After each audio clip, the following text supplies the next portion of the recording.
she came to care for his children. But hidden in her pocket was his lost wife's wedding ring, and a secret that would shatter him before it healed him. Subscribe to Wild Sky Stories' new emotional tales every day.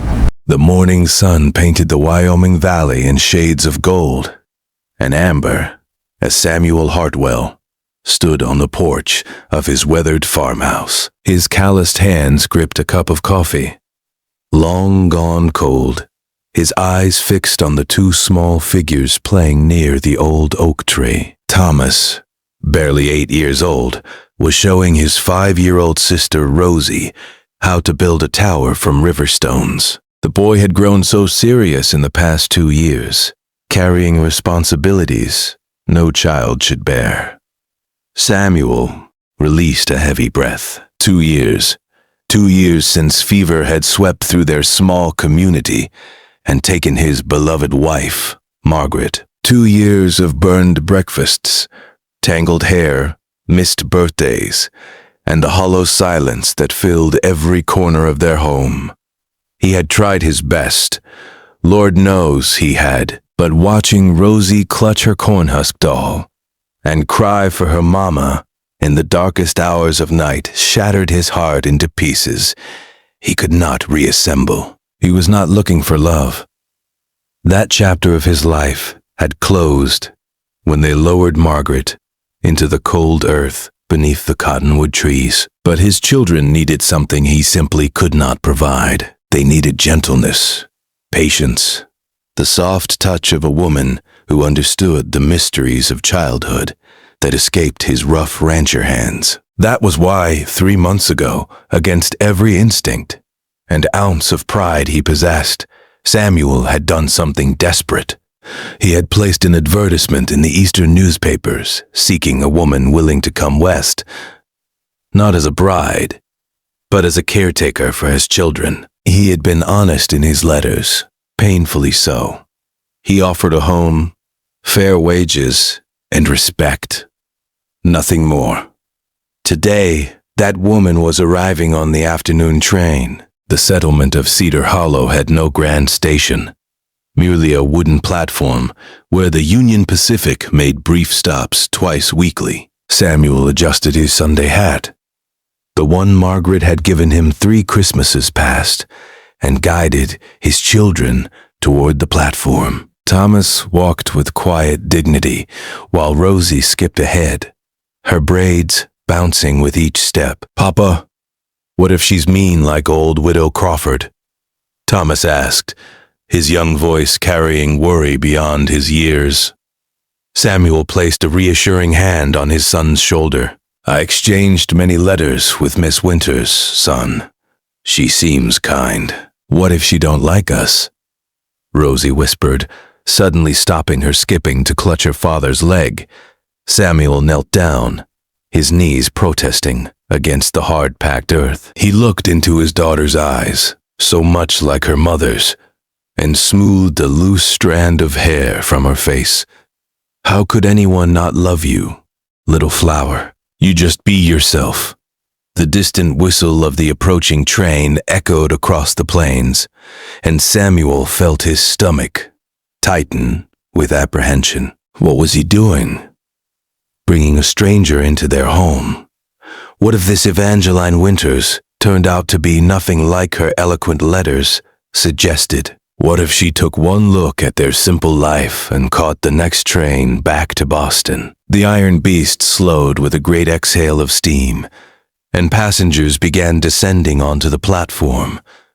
Samuel's eyes searched the crowd, looking for a woman traveling alone. Then he saw her. Evangeline Winters stepped carefully from the train car, one gloved hand holding a modest traveling bag, the other steadying a worn bonnet against the Wyoming wind. She was not what Samuel had expected, where he had imagined a severe, practical woman of mature years. He found instead a young woman with auburn hair that caught fire in the sunlight, eyes the color of spring meadows, and a face that held both strength and sorrow in equal measure. Their eyes met across the platform, and something passed between them that Samuel could not name. Recognition, perhaps, though they had never met. Understanding, though they were strangers. He removed his hat and approached. "Miss Winters." She smiled, though it did not quite reach her eyes, and nodded. "Mr. Hartwell, and you must be Thomas and Rosie." Samuel watched in amazement as Evangeline knelt down, heedless of the dust staining her traveling dress, and addressed his children at their level. "I have heard so much about you both in your father's letters. Thomas, I understand you have been very brave helping your papa. And Rosie, I hear you make the most beautiful daisy chains in all of Wyoming." Rosie's eyes widened with wonder. "Papa told you about my daisy chains." "He certainly did. He wrote that they were fit for a princess." Samuel felt something shift in his chest, though he refused to acknowledge it. "Let me take your bag, Miss Winters. The wagon is just beyond the platform."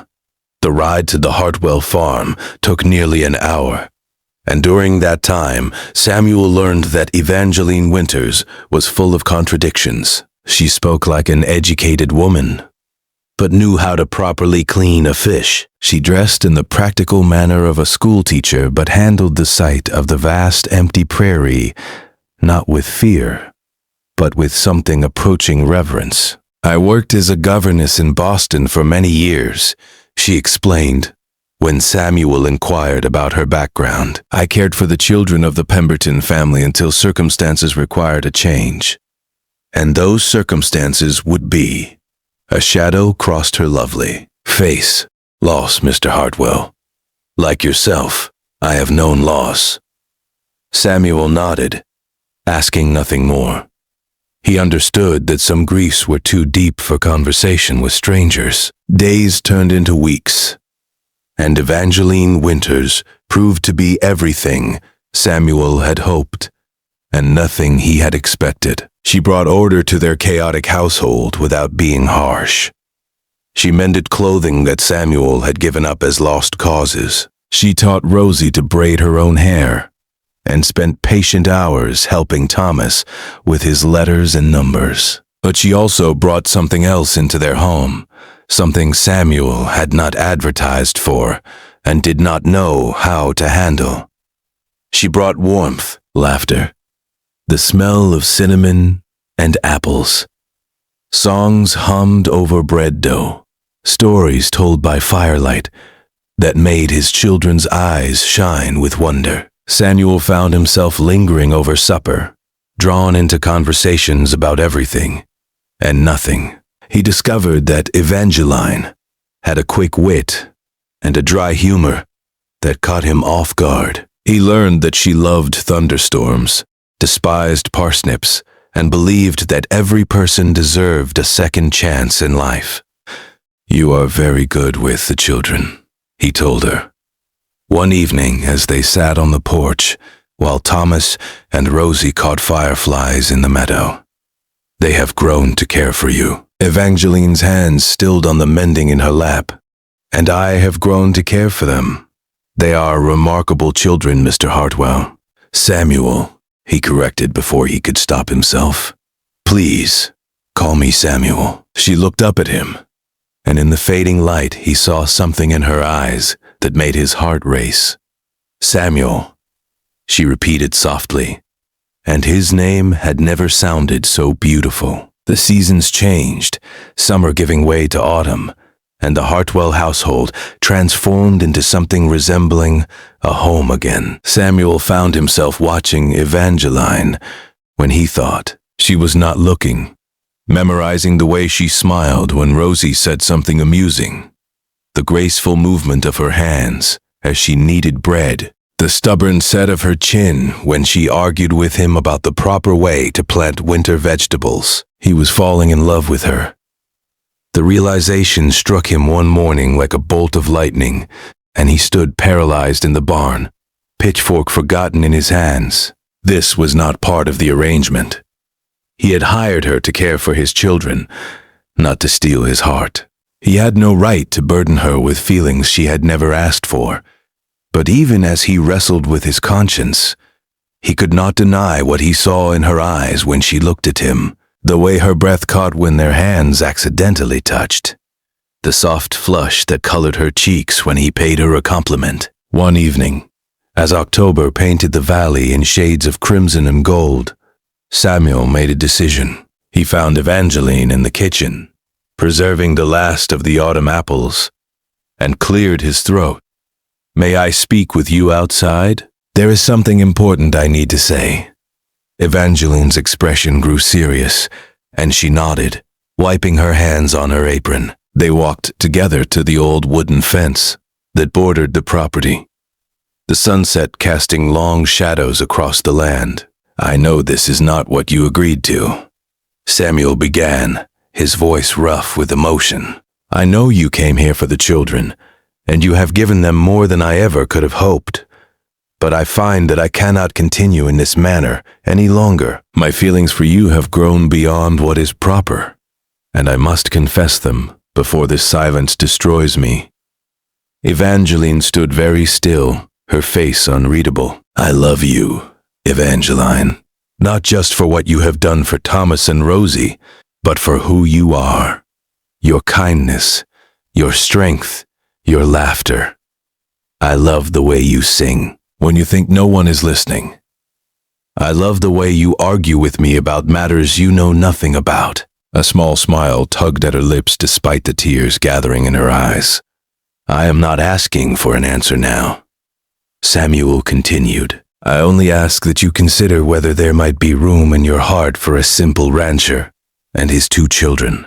I am not offering wealth or fine things. All I have is this land, this home, and a heart that belongs entirely to you."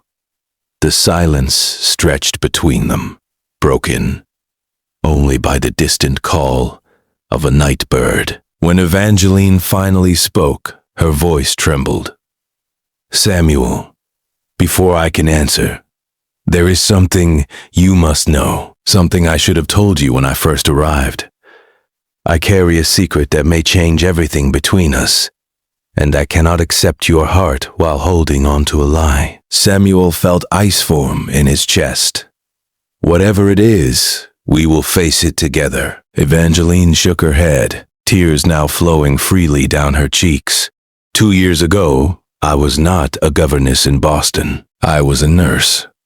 I worked in a small hospital in Pennsylvania, and one day, they brought in a woman who had collapsed on the street. She had no identification, no memory of who she was. The fever had taken everything from her. Samuel's breath caught. Something deep within him began to stir, a terrible premonition. "I cared for her for 5 months, Evangeline continued, her voice breaking.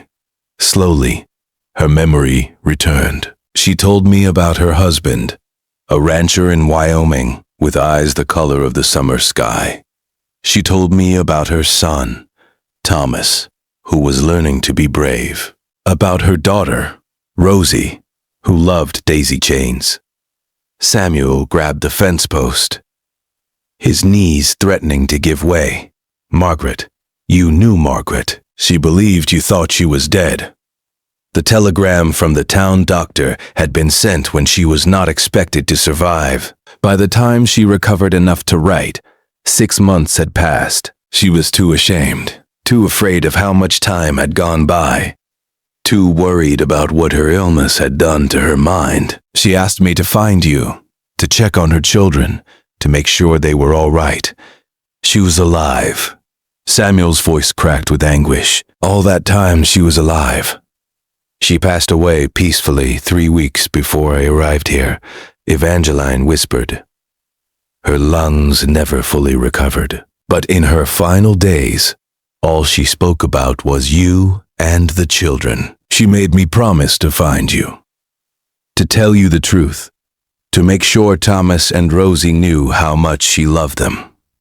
She gave me her wedding ring to return to you." Evangeline reached into the pocket of her dress and withdrew a simple, gold band that Samuel recognized instantly. He had placed it on Margaret's finger 12 years ago, standing before the small church in Cedar Hollow, with the whole world ahead of them. Samuel took the ring with shaking hands, and something inside him that had been frozen for 2 years finally broke. He wept, great racking sobs that came from the deepest part of his soul.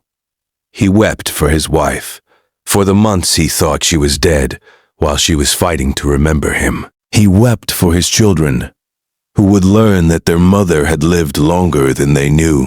Evangeline reached out, hesitated, then wrapped her arms around him, holding him as the grief poured out of him, like water from a broken dam. "Why did you not tell me sooner?" he finally managed to ask. "Because I am a coward," she confessed. "I came here intending to stay only long enough to deliver Margaret's message and her ring. But then, I met you. I met Thomas and Rosie. I saw this beautiful, broken family struggling to heal, and I could not bring myself to tear open those wounds. Every day I delayed, telling myself I would speak Tomo, Rao, and then days became weeks, and weeks became months, and somewhere along the way, this place became my home." She pulled back, looking into his eyes. "I fell in love with you, Samuel. Not the you from Margaret's stories, but the real you. The man who sings off-key while feeding the horses. The man who stays up all night with his daughter when she has nightmares. The man who carries so much love in his heart that it overflows into everything he touches. I fell in love with you, and I had no right to." Samuel looked at the woman before him, truly looked at her for the first time. He saw the weight she had been carrying, the impossible burden of holding his wife's final message, while trying to help his family heal. He saw the courage it took to confess, knowing it might destroy everything they had built. "Margaret sent you to us," he said slowly, the realization dawning like the first light of morning. "She knew she was dying, and she sent you to us. She made me promise to make sure you found happiness again," Evangeline whispered. "She said, the children needed a mother, and you needed someone to remind you how to smile." Samuel reached out and gently lifted Evangeline's chin, forcing her to meet his gaze. "She always did know me better than I knew myself, and if she trusted you with her final wishes, if she believed you were the person to care for our children and mend our broken family, then I trust her judgment. You do not hate me for keeping this secret. I wish you had told me sooner," Samuel admitted. "But I understand why you waited, and now, knowing the truth, I find that my feelings have not changed. If anything, they have grown stronger. You came here carrying my wife's last breath, her final love for our children, and instead of running from the burden, you stayed. You helped us heal without ever asking for recognition." He took both her hand, as in his. "Evangeline Winters, you arrived in Cedar Hollow as a stranger, carrying my wife's memory, but you have become so much more. You have become the heartbeat of this family, the light in our home, the answer to prayers I was too proud to pray." "What are you saying?" "I am saying that if Margaret sent you to us, perhaps she knew something we did not. Perhaps she understood that love can be passed like a torch from one hand to another, that caring for someone's children is the purest form of honoring their memory. I am not asking you to replace Margaret. No one ever could. But I am asking if you might consider building something new with me and the children. A new family, a new love, a new beginning." Evangeline's tears fell faster now, but she was smiling through them. "I would like that very much, Samuel Hartwell, more than I can say." From the house, two small faces pressed against the window, watching as their father kissed the woman who had come to care for them and stayed to love them. Spring came to the Wyoming Valley with wildflowers and birdsong. Samuel and Evangeline were married beneath the same cottonwood trees, where Margaret rested, with Thomas as ring-bearer and Rosie scattering rose petals down the makeshift aisle. The night before the wedding, Evangeline had sat with the children and told them about their mother's final months, how brave she had been, how much she had loved them, how her last wish was for them to be happy. Thomas cried quietly, while Rosie held his hand, and they placed fresh flowers on their mother's grave together. And sometimes, on quiet evenings when the sunset painted the valley in shades of gold, Samuel would look at his new wife teaching his children to dance on the porch, and he would whisper a prayer of gratitude to the woman who had loved him first and sent him someone to love him last. Margaret had given him one final gift, the greatest gift of all. She had given him Evangeline. And in the simple farmhouse where tragedy had once dwelt, love grew stronger than sorrow, and a lonely cowboy learned that hearts, like the prairie, always find a way to bloom again.